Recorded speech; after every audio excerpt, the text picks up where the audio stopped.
Another exciting game to round off what, for me, has been the most entertaining weekend of this year's Six Nations. My name's Mark. Let's talk rugby.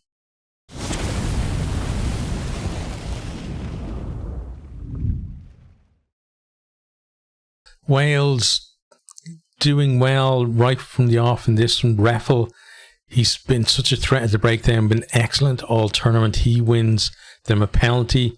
Costello puts that over for 3-0. Positive start for the home side. France, though, come forward and they put pressure on. They force a penalty of their own in front of the posts. Ramos pops it over and makes it 3-all. Then some quick thinking from Dyer. Picks up a loose ball, spots a gap created by Azarati and goes through. Has the pace to finish under the posts. And, maybe there was a little bit of blocking from Azarati, but I think on the balance of things, I think it was okay, especially we'll talk about a French try a little bit later. But Costello adds the extras for 10-3. France then look to respond, but Antonio knocks on. France, though, they monster Wales in the scrum, win a penalty. Ramos makes it 10-6 from the tee.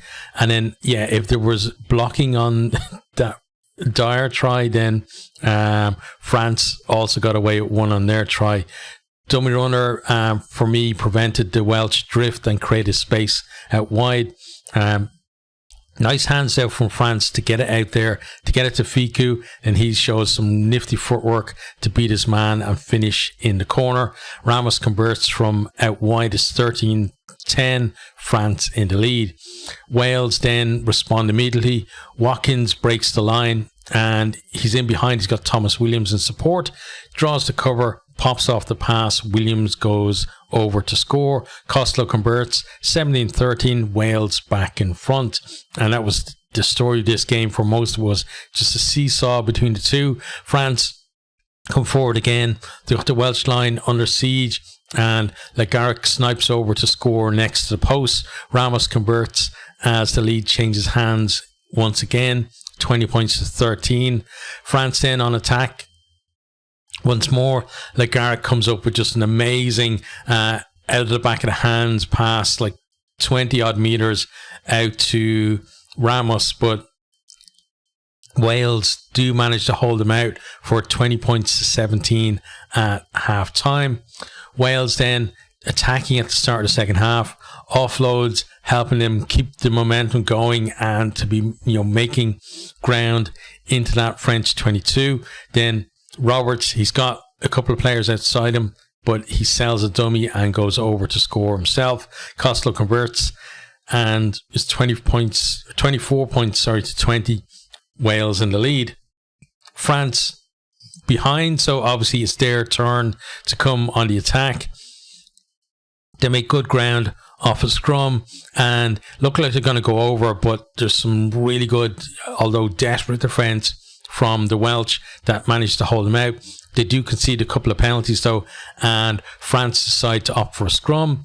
Aldrit goes from the back of the scrum, then Oliban goes close. Aldrit then carries again. He goes over next to the post with some help from Flamand, but it's no try. We have a TMO check. They spot that there is a knock on just as he grounds. Wainwright and somebody else was there, I think, managed to force that knock on just as he was about to ground. So really good defense from them.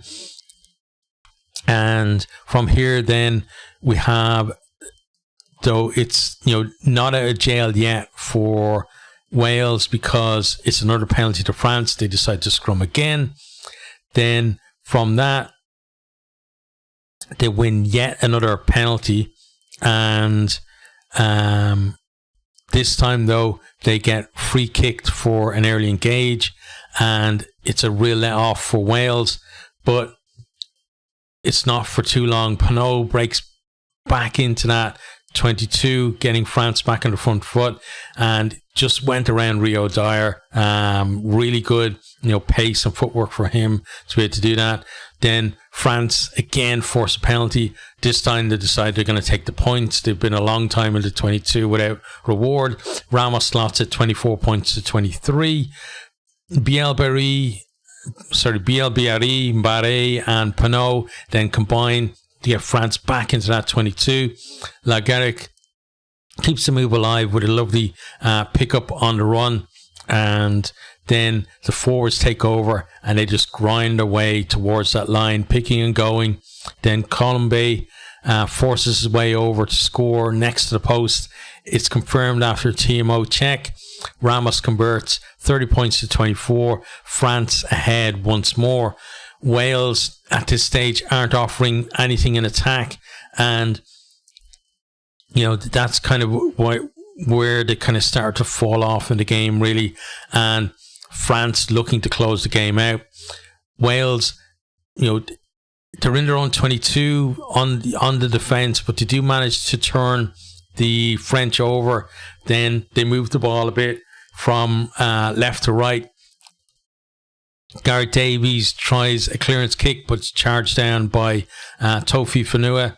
The ball, squirts behind them and goes over the try line, and then Tofi Fanua beats Davis to that loose ball and grounds to score.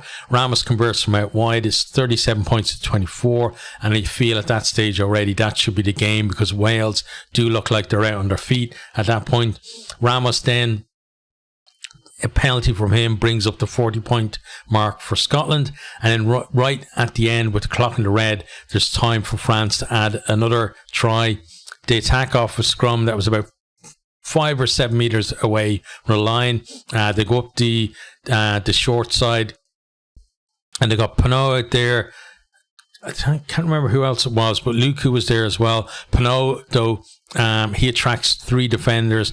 The ball then is offloaded to Luku. He collects the pass and goes over to score. Ramos misses his first kick of the day, and the final score is 45 points to 24. Very well-deserved win for France, but a decent performance from the Welsh, young Welsh players again. And, it's, decent performance from them, but I think they'd love to get a win all at the same time. But we're going to have a look at some of the stats from the game.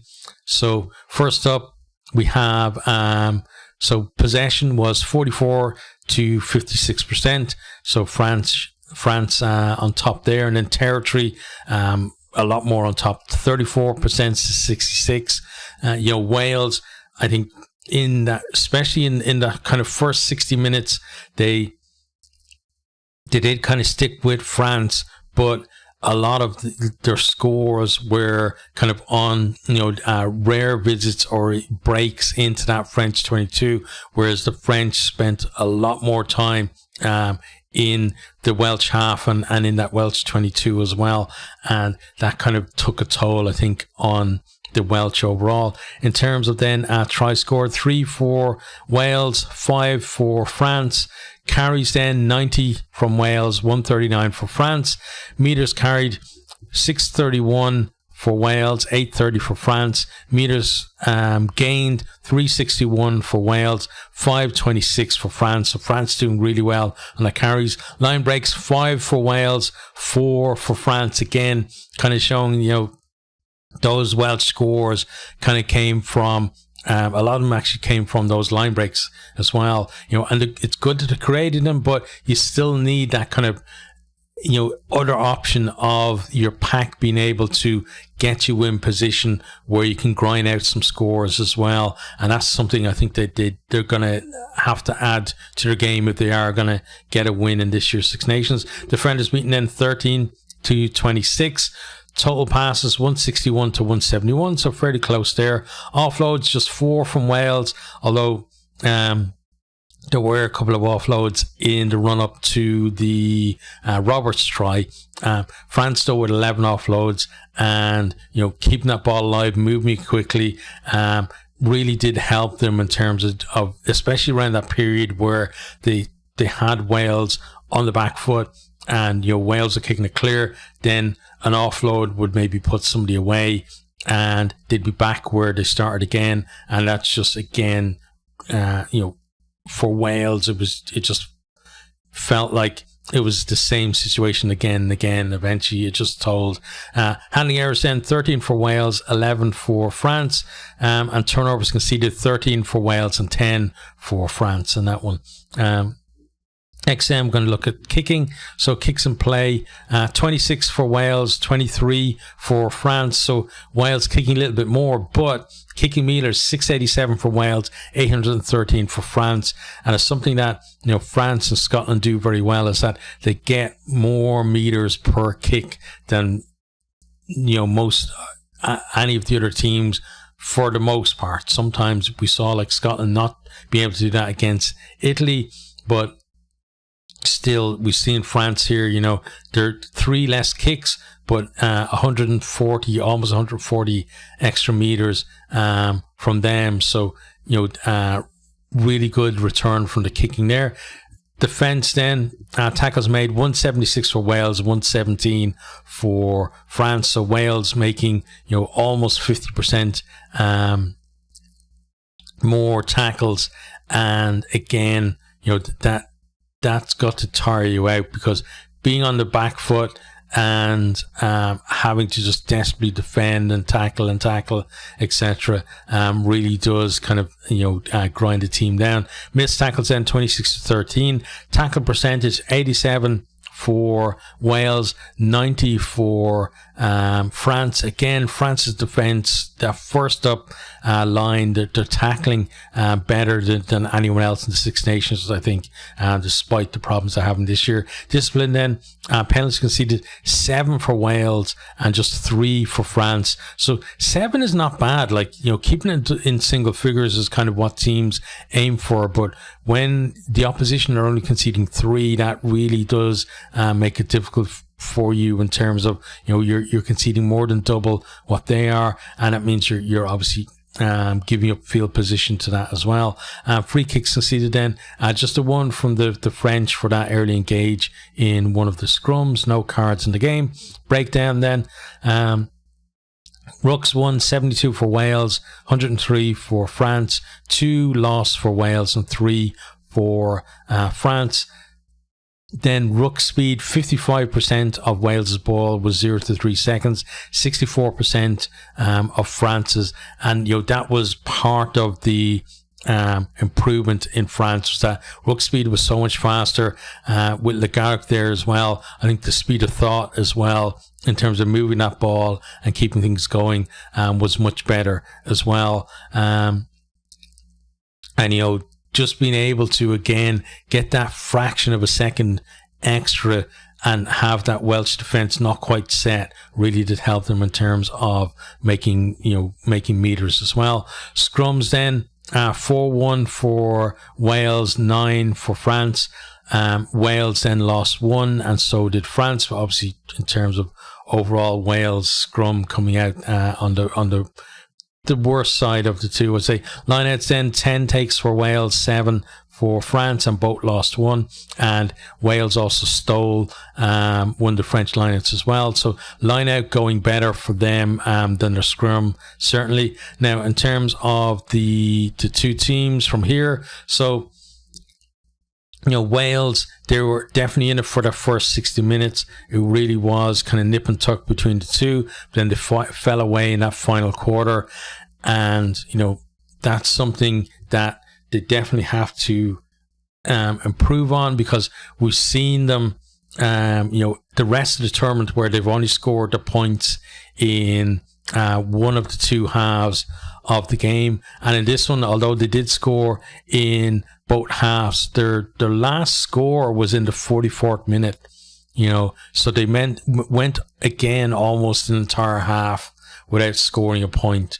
And you know, in the Six Nations, you can't do that and expect to win games. So they're gonna have to, you know, fix that. You know, I'm not sure if it's like a fitness thing or what it is, but like a fitness thing, you're not going to be able to fix that in a week. So it's got to be something more than that, I think. Maybe it's that, you know, Gatland doesn't have as many good options maybe on his bench, and he doesn't trust them so much and doesn't bring them on at the time when they need that lift, and kind of leaves it a little late, and maybe leaves some people on the bench as well. It could be that. But whatever it is, it's definitely something that they've got to fix if they're looking to beat Italy. And that game against Italy next week now is going to be pretty much a wooden spoon playoff between them. Whoever loses, looks like they're going to get the wooden spoon this year. Obviously, bonus points come into play as well, though, because there is like a 4-point gap between the two teams. So Wales would have to beat. They have to beat Italy, but also the points difference at the moment. I think after that game, it might be it's in Italy's favour now, right? Yeah, Italy are minus 37, Wales minus 48. So I don't think it'll really come into play because of that, because Wales will have to beat Italy and deny them a bonus point, which means that they would beat them by more than 7 points, which would be enough to close that gap in the difference. So, the only way that would really come into play would be if Wales got a 5-try bonus point win, and Italy, got that bonus point, losing bonus point themselves, then or try bonus point themselves maybe, then margin would come into play a little bit more between them. But for the most part, Wales, they know that they've got to beat Italy, deny Italy a losing bonus point, and that, or any bonus point, should I say, and that should be enough for them to leapfrog them. But of the two teams, Italy, they're coming off the back of that amazing win against Scotland. Can they back that up? Wales, they haven't won yet. Can they finally deliver in this year's tournament? I think that's a decent questions for both of those teams. From France's point of view, they rang the changes. They had the experience of Flamand and Marchand coming back in. They had some issues with Woki, who refused to travel after being left out of the matchday squad, refused to travel as an alternate with the squad. So things still not rosy in that French camp, but they did bring in a lot of young talents as well, and those guys really delivered. Having I think Flamand and Marchand really brought that experience back into the team, and then the young guys were just fearless, and I think it helped them to restore some confidence as well and produce what has been their best performance of the year so far. Now they face England, who still have an outside chance of the title, and people would say, it's not going to happen because one of Ireland and Scotland should take the title, but they're a point ahead of Scotland. So if they win with a bonus point, then potentially they're going to be champions if Scotland beat Ireland. So it's not that far fetched for England to win it. And then France now are coming in on a high, and France themselves now are on 11 points with Scotland. And I'm sure there's some crazy scenario that you could see, maybe France potentially pipping Ireland to the title. It would probably take an amazing points difference for them. They'd have to basically hockey England the way they did at Twickenham. I can't remember, it was last year, a couple of years ago, but they'd have to do something like that, and for Scotland to beat Ireland well too, and it gives them a chance. But both these teams coming into that game now with obviously outside chances of the title, but I think more importantly, both coming in with some confidence, because it was looking like